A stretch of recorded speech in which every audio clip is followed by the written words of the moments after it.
I had just gotten back from a 2-week business trip in Chicago. It was late afternoon when my Uber pulled up to my driveway, and right away, something felt wrong. First, my usually pristine lawn looked like it had been trampled on.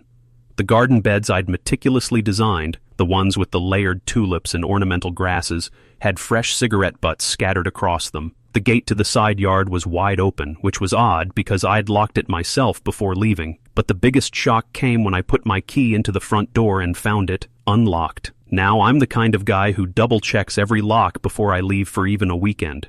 But this time, the deadbolt clicked open without resistance. My stomach tightened. I stepped inside cautiously. My home smelled faintly of perfume, the kind of cheap, overpowering floral scent that could choke a small dog. And then I heard something. A laugh. A woman's laugh.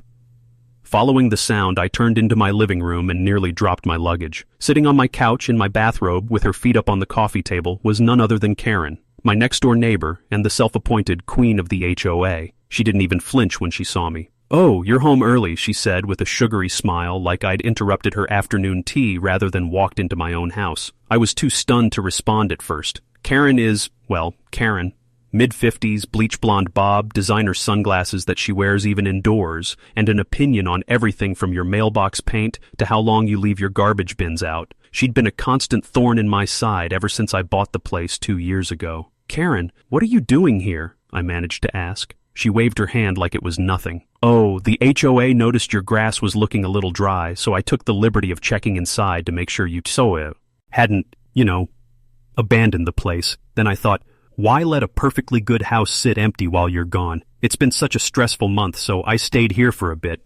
Hope you don't mind." I stood there, trying to process the sheer audacity. "Stayed here?" I repeated. "Just a couple weeks," she chirped, as if that made it better. I glanced around and saw more evidence. Wine bottles on the counter, clothes draped over chairs, a dog bed in the corner. Karen doesn't own a dog, but apparently she'd borrowed her daughter's Great Dane because, well, there it was, sprawled out on my rug. My first instinct was to tell her to get out immediately, but I was still trying to understand how she even got in. My locks weren't broken, so it wasn't a forced entry. That's when Karen casually mentioned, "Oh, don't worry about the spare key. I'll put it back in the planter later." My heart sank. The spare key. The one I kept in a fake rock by the front porch for emergencies, which apparently included whenever Karen felt like it. She stood up and started gathering her things, muttering about how she would have cleaned up before leaving if she'd known I'd be back early. The entitlement was staggering. I wanted to call the police right then and there, but Karen was the HOA president's best friend. She had connections, influence, and a reputation for making life miserable for anyone who crossed her. Still, I wasn't about to let this slide. I was furious, but more than that, I was curious. If Karen was bold enough to live in my house for 2 weeks without asking, what else had she done? So instead of blowing up right away, I decided to play it smart. I told her, "It's fine, just leave." She smirked and walked out like she'd just been visiting a friend. But as soon as the door shut, I locked it, grabbed my phone, and started checking my security cameras. And what I saw made my blood run cold. It wasn't just Karen. Over the last 14 days, people had been coming and going from my house. Her friends, her daughter, even a couple of HOA board members. They'd had parties in my home. At that moment, I knew this wasn't going to end with a polite conversation. This was going to be war. I barely slept that night. Every time I closed my eyes, I saw the smug look on Karen's face as she lounged in my bathrobe. My security camera footage had made things even worse. It wasn't just a couple of visits. There were barbecues on my back patio, people swimming in my pool, and even one night where Karen's daughter hosted what looked like a full-on girls' night with wine, music, and my expensive cheese platter from the fridge. By morning, my anger had solidified into something colder. Resolve. I decided to confront her, but before I could even leave my driveway, a black and white police cruiser rolled up in front of my house.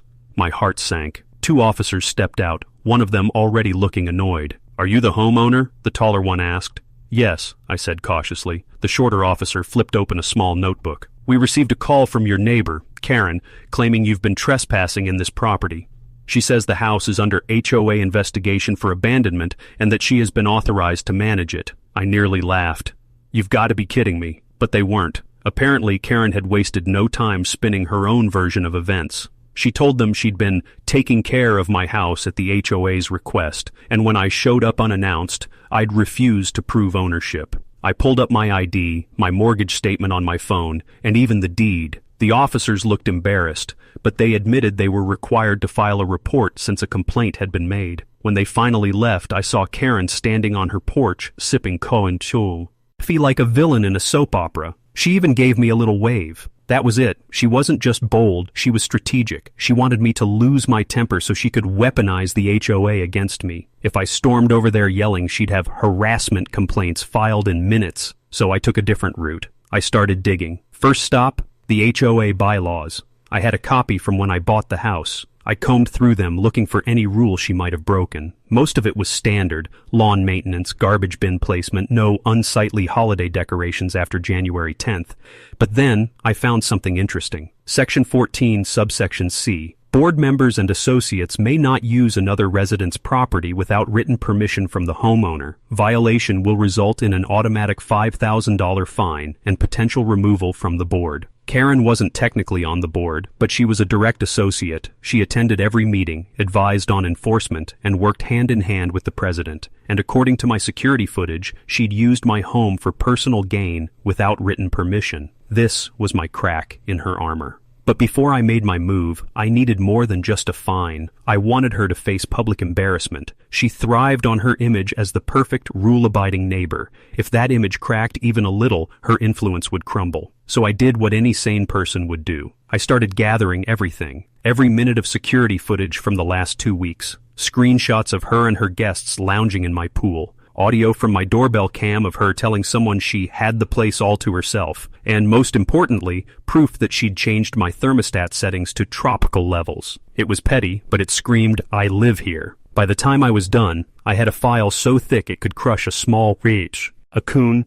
But the real kicker came when I called the HOA president, a man named Rick who always acted like he didn't have time for petty neighbor disputes. I told him I had a serious violation to report, and when I mentioned it involved Karen, there was a long pause. "I'm going to need you to put that in writing," he said finally. "Oh, I will," I replied, "and I'll be copying the county housing authority and the local news." Silence, then a sigh. "Bring whatever you've got to the next board meeting." Perfect. That gave me 1 week to turn this into the most unforgettable HOA meeting in neighborhood history. But before the week was over, Karen made one last mistake, and it was the one that would seal her fate. She threw another party in my backyard, and this time, I was ready. The night of Karen's last hurrah started off like any other. Except this time, I wasn't on a business trip. I was sitting in my upstairs office, lights off, blinds cracked just enough to see into my own backyard. Around 6 p.m., I spotted the first guests, then more. By 7:30, the pool was lit up, music was blasting, and Karen was holding court in my patio chair, wearing a sun hat and sipping a margarita. She had no idea I was upstairs recording the whole thing in real time. This wasn't just trespassing, this was blatant, arrogant defiance. I'd been debating whether to confront her before the HOA meeting, but now I knew exactly how I'd handle it. I called a buddy of mine, Dave, who works in private security. "Hey," I told him, "how quickly can you get me a motion-triggered HD camera with a live stream feed? Tonight? An hour? Perfect." When he dropped it off, I set it up inside my kitchen, aimed right at the sliding glass doors. From there, I had a crystal-clear view of Karen's little soiree. Every time a guest walked inside to grab a drink or use the bathroom, it was caught on camera. Timestamp, clear faces, everything. But I didn't just want video. I wanted proof they were using my stuff. So I slipped quietly downstairs, opened the garage door from the inside, and snapped photos of their cars parked in my driveway like it was an Airbnb. The final touch? I left my phone recording audio as I accidentally walked through the side gate just close enough to pick up Karen's voice over the fence. I told Rick the place was basically abandoned, she bragged to a group of women. Besides, I'm doing him a favor. He knows I'd keep it nice while the owner's away. One of them laughed. "What if he comes back?" Karen's voice dripped with confidence. "Please, he's too scared of the HOA to do anything." Oh, Karen. By 9 p.m., I had everything I needed. Hours of footage, dozens of photos, crystal clear audio, and I wasn't going to waste a single piece of it. The HOA meeting was set for Thursday. By Tuesday, I'd compiled a neat professional presentation, a PowerPoint no less, complete with dates, times, and exhibits. The tone was formal, but the evidence? Devastating. To make sure Karen didn't catch wind of it, I acted like nothing happened. I even waved at her when I saw her in the driveway. She waved back, completely unaware she was walking into her own public shaming. But here's where things got really interesting. On Wednesday afternoon, Rick, the HOA president, called me. "Look, about tomorrow's meeting," he began awkwardly. "Karen's been, well, she's a little upset. She says you're making up stories to smear her." I almost laughed out loud. "Rick, I don't have stories. I have evidence." He hesitated. "If you're serious about this, be ready for pushback. She's got friends on the board." "Oh, I'm ready." What Rick didn't know was that I'd also printed out a separate packet for each board member, complete with QR codes linking to the raw footage online.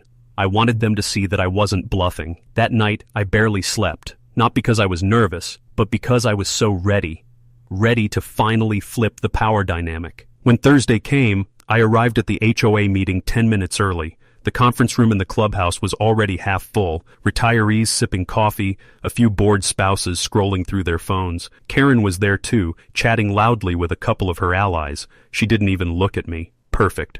Rick started the meeting with the usual agenda: landscaping budgets, speed bumps, mailbox repairs. My item was last. That meant I had the floor right before everyone went home, the prime time for maximum impact. When my turn finally came, I stood up, smiled, and said, "I'd like to report a serious violation of Section 14, subsection C of the HOA bylaws, committed by a close associate of this board." Heads turned. Karen shifted in her seat. I clicked to the first slide, and the room went silent. The first slide showed a still frame from my security camera. Karen, sprawled on my couch in my bathrobe, sipping wine. Gasps rippled through the room. "On June 14th, I began, my voice steady but loud enough for everyone to hear. "While I was away on a business trip, my home was unlawfully entered by my neighbor, Karen. Over the course of the next 14 days, she and her associates repeatedly used my home for personal enjoyment, without my permission, in direct violation of HOA bylaws." I clicked to the next slide. This one was a grid of time-stamped images.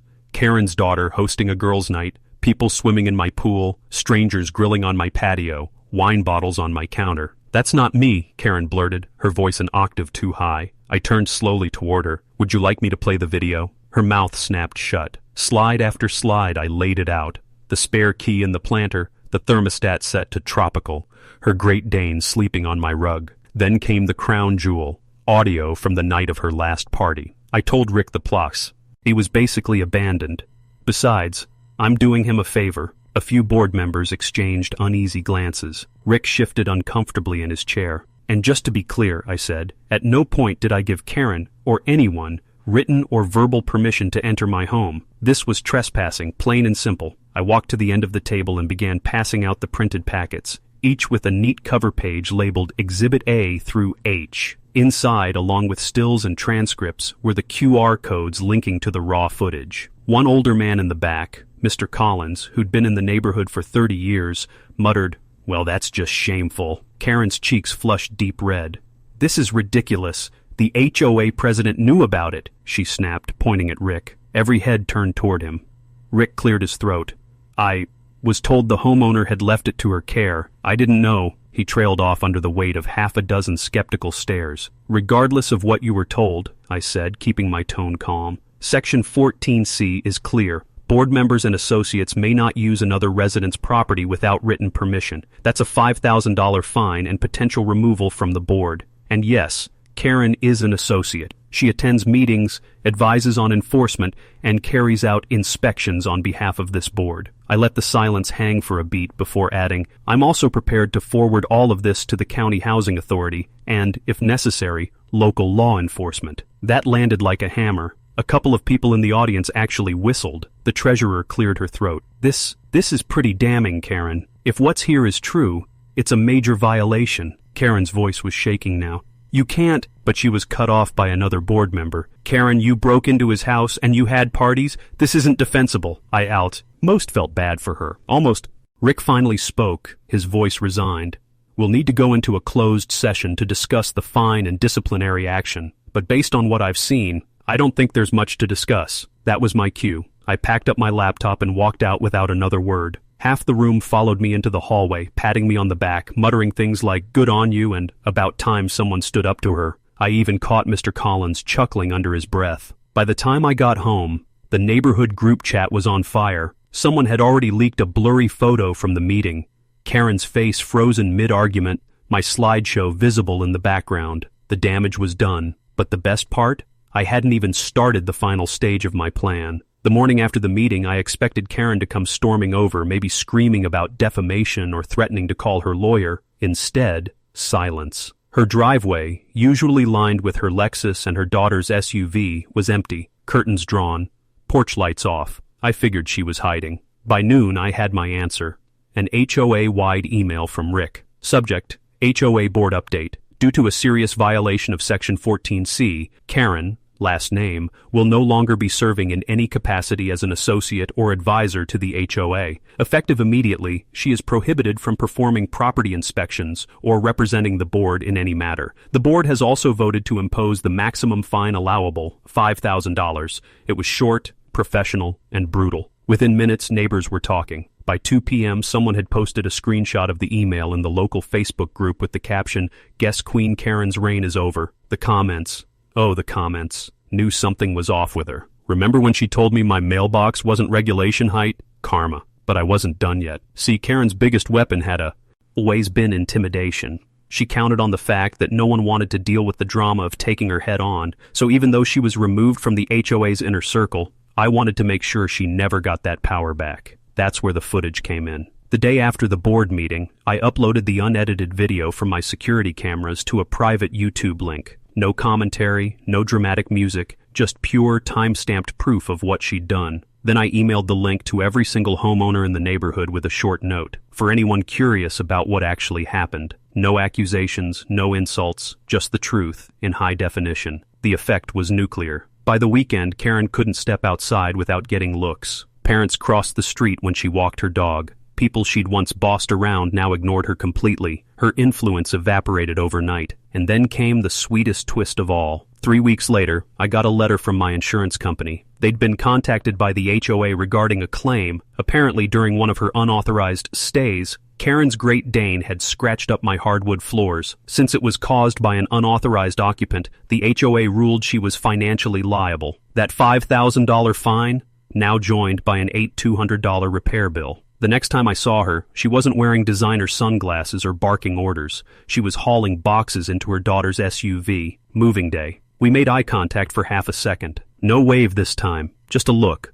Part anger, part humiliation. I didn't say a word. I didn't need to. Because the best revenge was knowing I'd beaten her at her own game. Legally, publicly, permanently. And my mansion? Well, it's been a lot quieter since.